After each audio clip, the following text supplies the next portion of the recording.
Mesdames et messieurs et chers amis, un grand merci pour votre présence à cette réunion régionale, la première d'une série de 5. Au cours de cette matinée, on va vous proposer ce qu'on peut appeler un virage stratégique, notamment par la transformation numérique que nous initions. Nous considérons que c'est une immense chance pour l'agriculture. Mais ça va être une vraie rupture. On est persuadé que nous pouvons créer un leader français, européen, international, un leader des nouvelles technologies en agriculture. La première étape, la réflexion qu'on a menée, c'est de travailler ensemble sur un projet long terme, d'avoir une vision long terme. Pour sortir d'une crise, il faut toujours avoir une vision long terme. Qu'est-ce qui change vraiment? C'est dans ce plan. Ce qui change, c'est la transparence.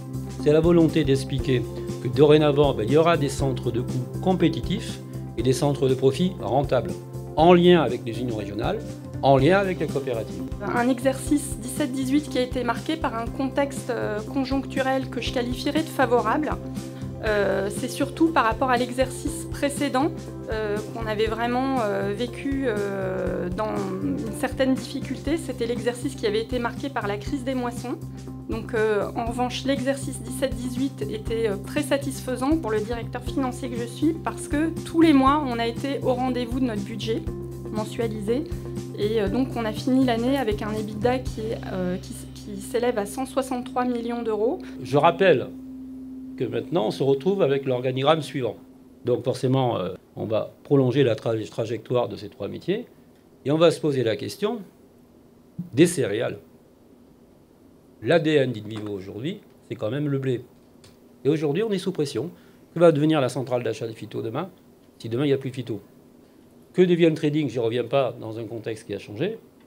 Et je dis qu'avec le conseil, avec vous, coopérative, il faut qu'ensemble, on trouve une solution pour changer ces métiers et les mettre en ordre de marche pour qu'ils deviennent aussi performants, potentiellement, que les trois métiers en dessous. Invivo Digital Factory est une société qui, à l'intérieur de cette société, regroupe toutes les compétences nécessaires pour accélérer la transformation digitale des métiers d'Invivo et de ses coopératives.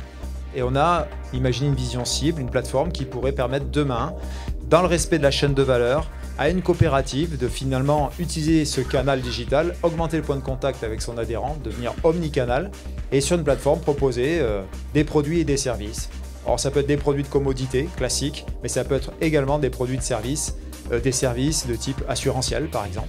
Il y a tout un tas de raisonnements à avoir derrière la mise en place d'une plateforme qui serait source de valeur pour nos futurs business. Tout ce bouleversement que l'on est en train de vivre va faire émerger des nouveaux métiers au niveau des coopératives, à notre niveau, où là, on va partager quelques exemples. Nous avons peut-être, j'espère, légitimité à être un acteur majeur au plan français, européen ou international.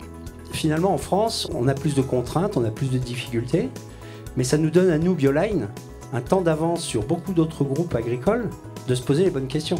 Il va falloir qu'on soit pertinent dans l'identification de cette nouvelle agriculture et des leviers qui nous permettront, j'espère, d'être peut-être le leader ou un des leaders de cette agriculture demain. Donc ce côté innovation est absolument fondamental et nous y travaillons. Ça fait 3 ans maintenant qu'on commence à parler du vin chez Invivo et là on veut franchir une nouvelle étape. Il faut qu'on ait l'équipe et le manager qui nous conduisent sur cette trajectoire.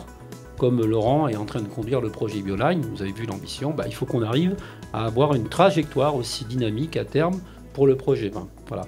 Pendant l'été, j'ai rencontré Thierry qui m'a présenté le projet Invivo Wine que je trouve fascinant. Voilà, je suis avec vous depuis 15 jours. Donc très honnêtement, aujourd'hui, j'ai plus de questions que de réponses, mais extrêmement enthousiaste de rejoindre l'équipe pour ce que je pense être un projet magnifique. Alors ce rapprochement qui vient de se faire cette semaine, si je regarde le chiffre d'affaires consommateur, ce qu'on représente vis-à-vis du client, ça nous positionne d'emblée comme le leader de ces marchés, autour de 3 marques principales, la marque Gamme Vert, la marque Delbar et la marque Jardiland. Notre principe pour construire notre organisation, elle est simple. On va centraliser tout ce qui peut se faire.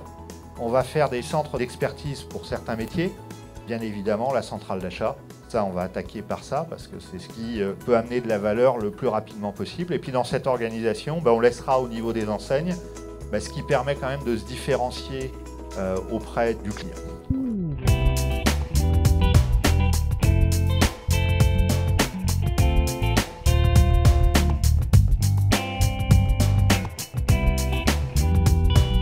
Je voulais vous faire remarquer que je trouve que ce qui est affiché derrière nous traduit assez bien tous les sujets qu'on a évoqués ce matin. C'est vraiment un exercice de transformation de manière responsable. Ça veut dire qu'on ne laisse pas seulement les autres décider pour nous, de façon durable, au bénéfice des agriculteurs, des coopératives et des consommateurs. Je trouve cette rédaction tout à fait à propos s'agissant de notre projet stratégique.